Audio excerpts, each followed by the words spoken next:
Welcome to the Susan Brender Show. It's all about you.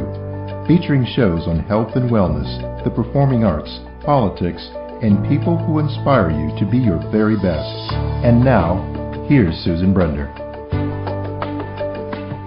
I'm Susan Brender, and this is the Susan Brender Show. Today I have a guest who is a philosopher at heart.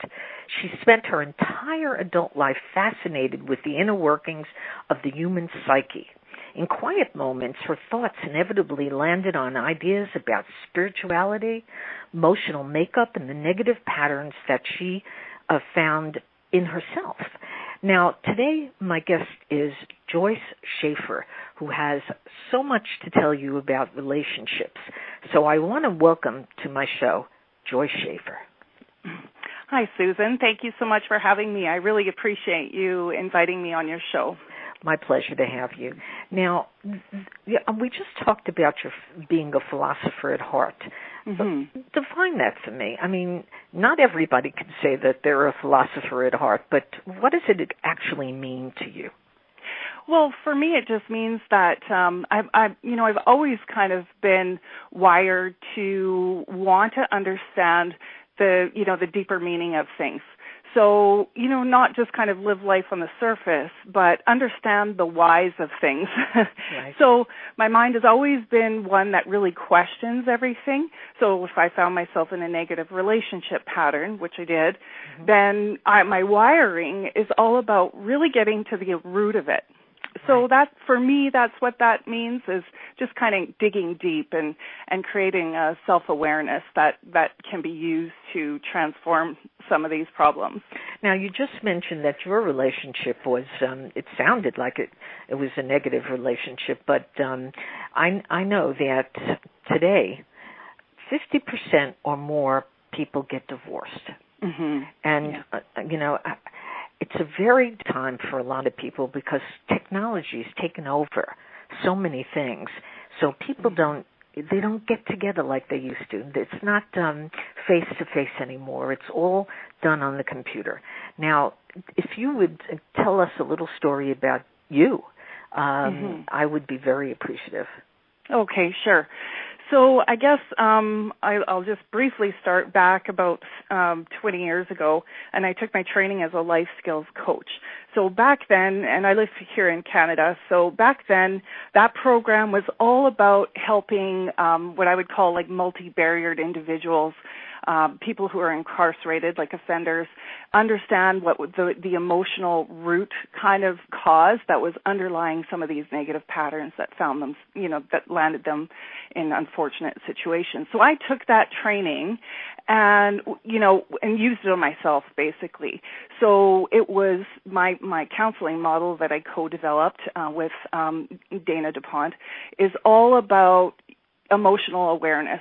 And for us, we wanted to understand what was at the emotional root of our negative patterns. So instead of working with people who are incarcerated, I ended up taking a little bit more mainstream and focused on my own issues, like I said, because of that philosophical nature, right. And really kind of started to discover that at the root of it was an emotional issue. Mm-hmm. So an emotional issue. Okay, now hold on.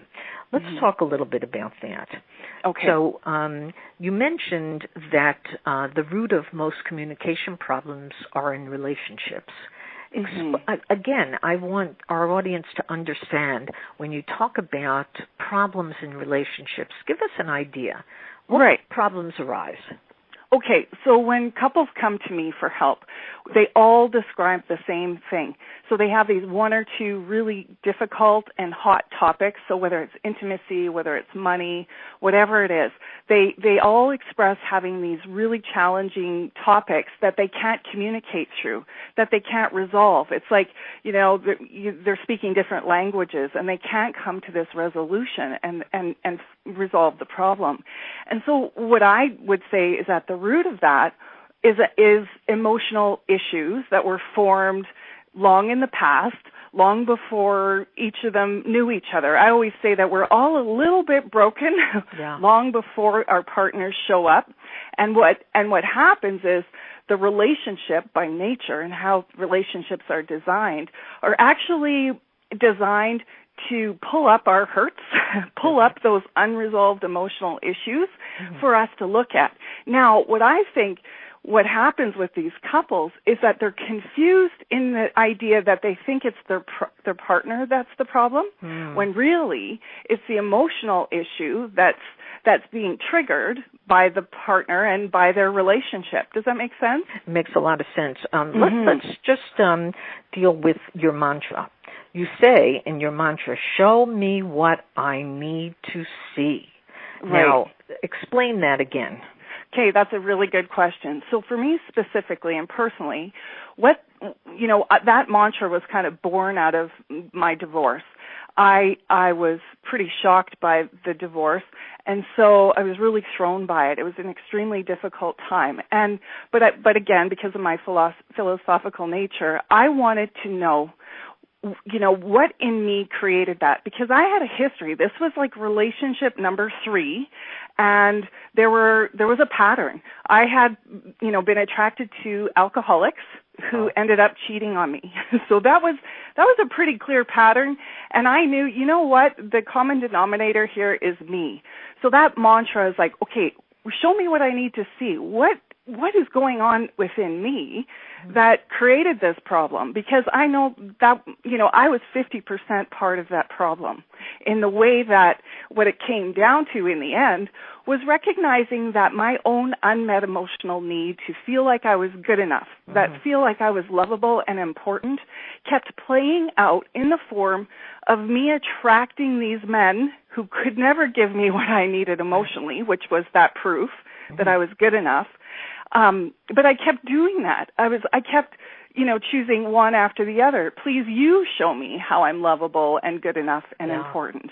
And of course it keeps backfiring, because I always say, when we try to get our emotional needs met by a physical thing or something external to us, in this case, a man, to prove to me that I'm emotionally good enough, well, it's like using mud to wash our hair. It is never going to work. It's always going to backfire, because really, once you know the nature of emotions, you know that emotions are internal, that they can be cultivated, that they can be conjured and chosen and felt.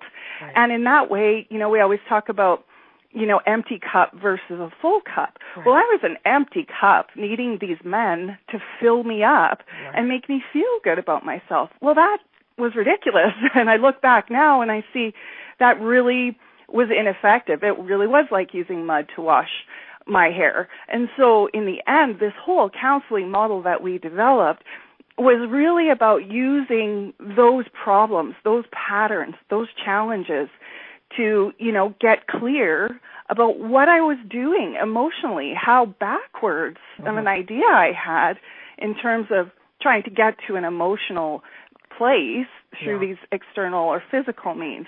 Now, there is a approach that you take, which is called the ADIGI approach. Yes, ADIGI approach, and really that stands for All Day I Go In. So it's a little acronym that's a reminder. It's like, what do I need emotionally? Okay, go in for it. Don't place all this pressure on our partners or on these external things, like have a skinny body to make me feel confident, or have an ideal job so I can somehow feel successful. You know what I mean? So it's all day I go in.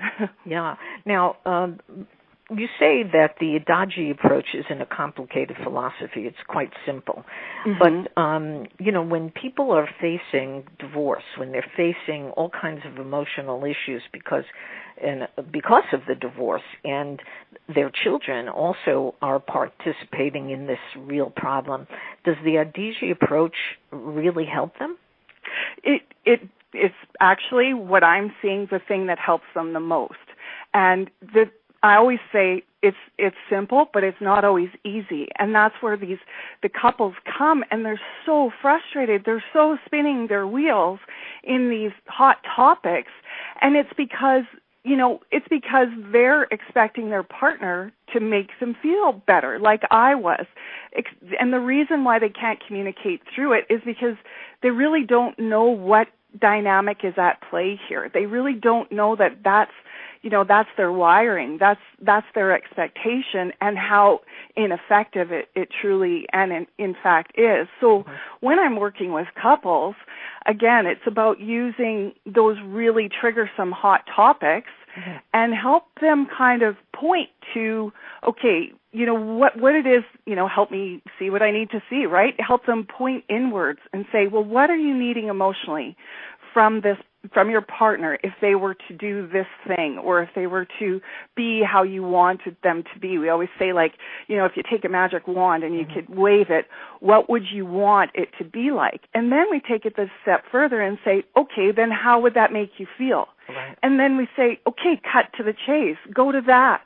Go to the feeling. So if it's to be respected, well, then that respect is an inside job. Then most of these times you'll see that if the person isn't being respected, it's not to say that there aren't behaviors of their partner that may need to be adjusted, certainly, but really, in the end, you'll notice that this person isn't very good at respecting themselves, right? Yeah. So it's about, when I work with these couples, it is extremely effective because for me, I'm always putting on the glasses that say, okay, let's go to the emotional root here. Right. What is at the emotional root? What's really at play?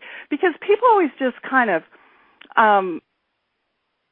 argue and discuss the surface issues. Yes. They're not good at going underneath the issue. Now, is it different from men and women? Because usually women are just so much more open. They'll talk about their personal issues without any hesitation. But when it comes to men, I think that they're not the best. The reason I'm laughing is because I'm thinking about a lot of the people that I know, a lot of the men, and so they're not really equipped emotionally to talk about their problems, nor do they want to let their problems be known. Is that true? Yeah. I do find that more often women are a little bit more introspective, a little more connected to their emotions than men are. However, it's interesting. I find men respond extremely well to this process. And I think because it is so simple, and it is about using the concrete problems to, so it's like take an argument and dissect it and break it down and really kind of paint the picture for them to see, okay, well, what were you needing emotionally there? So certainly, yes, men do have a little bit harder time articulating an emotion. It would be more like, well, I feel good or I feel bad, right. Versus women can tend to get a little bit clearer. They can distinguish sad from being, feeling bad, those kinds of things. So certainly, you're right. And I find that the couples who get the most out of this process are the ones who have a little bit more experience with emotions. Right. But I feel like if they're just open to seeing how the problem could potentially be in the emotional realm, then we're good to go. Then we actually can resolve the issues as long as there's an openness. If there's a complete sense of being closed, well, that's saying, right? You can lead a horse to water, but you can't make them drink. Exactly. Yeah. Now, it's interesting when I hear you talk about couple and relationships and how they will approach you or approach a person who does the kinds of things you do. Right. What about, is it necessary for them to mix what you do and with a psychiatrist or a psychologist? Because you're you're not one of those, but is there some kind of equalization? Do you know as much as a doctor or a psychologist can, work with because of their tools, which is their degree? Right. Well, certainly, and I always express that up front, that I'm a life skills coach. I explain what my training does entail, and I definitely never want to make the distinction that that I'm a life skills coach and not a psychologist or a psychiatrist. In terms of training, I feel like my whole life was my education. It was really about ending my pattern. So it wasn't so much that I got, my knowledge from theory in a book. It was having this real intense desire to end the pattern and to document it really as I went along, and have really practical and practicable tools that, that worked for me. Yeah. So, I really very much say that it's solution-oriented. I use all of the skills and all of the techniques that I developed that have worked for me with my clients. Like, and it is different in the way that, or at least I think it's different in the way that I offer a lot of support. So I work with couples over a 12-week period. I give them, customized session notes.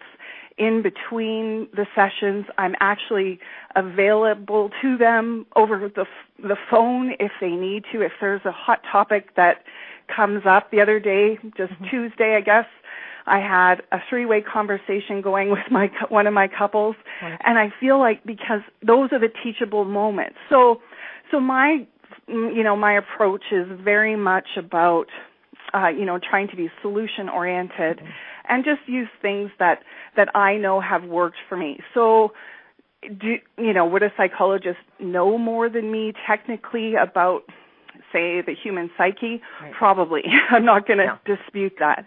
But I think when couples come to me, they're saying, okay, we have these problems. We don't know how to get to the root of it. We don't know what the root of it is. We have tried, it's very common. That one couple that I was telling you about said that they, I was their fourth therapist type person. And, so like I do take pride in the fact that, the techniques that I use are ones that I've proven to work for me, and I will encourage and kind of like hold their hand along the way, and so that they can be self-sufficient, so they don't need me anymore. That's my goal, is I don't want them to depend on me. I want them to be equipped so they can, get that self-awareness. This is why I'm triggered. This is where it comes from, and not only that, this is what I can do about it to resolve it. Right. So, I don't know. I hope that answered your question. It sure did. And I want to know, is it possible to fix relationships in 6 sessions? It is absolutely possible to equip that couple with the knowledge and the tools and the insights to understand why their relationship broke down. So it's not like the problems are over in 12 weeks and 6 sessions, but they'll, at the end of the 12 weeks, and I always have my eye on that end date, and I always want to make sure that they're accomplishing all the things that I need them to accomplish, so that when the next hot topic comes up, they actually know what to do, so that they can communicate through it. So for me, I would say yes. Does it happen after 12 weeks, or does it continue to require that practice and application? Absolutely. Yeah. Right? So I don't have a magic wand. Right. But definitely they are equipped to know how they're wired, how it impacts their relationship, and then the solution-oriented part is to know what to do about it so that they don't need me. I don't want them to need me. I want them to be self-sufficient. That's right. Now, Joyce, I'm very, I guess I'm curious about this. If both the couple, I mean, we're talking about a man and a wife in this case, and sometimes just partners, if they come to you and one partner is very open to change, and the other partner is stubborn, they're there because they want their marriage to work, but sometimes they're very hesitant. How do you handle that? Well, and that's one thing I address right up front. So when a couple first, explores talking with me, I give them a free 30-minute phone consultation. And in that, I underline the two things that are necessary in order for, a relationship to work. And the first one is there's a dedication to the relationship, okay? So that means neither one are done. Because when one is checked out or both are checked out, really, again, there's nothing you can do. So, that's one part. They have to still want to be in the relationship. And the other thing is the ability to go inside, be introspective, and say, you know what, I need to change these things in order to make the relationship better. And if they both can say that, again, we're good to go. There are absolutely no problems. Right. Those are my most successful couples. But you're right. When there is an unwillingness to move, because sometimes in my consultation call, they'll say, oh, yeah, no, we're both willing to look at our, how are we contributing to the problems? Because I always say they each have a part, right? It's never just one person. So they each have a part, and they say, yes, we're willing, we recognize that, but then sometimes I get them and we start working together, and there really is this kind of a hidden agenda that says, no, really, that person believes it's all their partner's fault, right? So that there's very little that you can do, unfortunately. Yeah. And I've been fired at that point. Okay. When I say, because in my program, I actually work with the people individually. So, and the purpose for that is, no, let's focus on you. I'm not at a certain point. Once I've gathered all my information, I stop talking about the other partner. I don't want to know. I don't want to talk about them. I don't want the focus to be on them. I focus on the person that's sitting across from me. Okay. Yeah. Once the dialogue is all about you and what you might need to do, it happened once. I was fired at that point. There was a real resistance, and so be it, because I know my hands are tied anyway. Yeah, exactly. Yeah. Now, I want our audience to imagine this. A couple come to you, and they're a regular, normal couple. They watch a lot of media. They go to movies. They read books. And from all the media and all the communications that they see, they seem to, how should we say this? They seem to want something special, something more, because if they're married, say, 10, 20 years, and it's just a simple relationship, and they see on the screen all this romance, all this sexy kind of, things that unmarried couples do. So how do you fight that? Well, I don't know that I would fight that. I would say don't be unrealistic, but I would say you should want that. And let me explain why I say that. When I work with couples and there's, say, a couple of decades of they've been together for a couple of decades, normally there's a couple of decades of resentments that have built up, unresolved hurts that are still sitting there, kind of undermining the relationship below the surface. I always say, when people get together, there's this beautiful flow of love that goes between them. But as as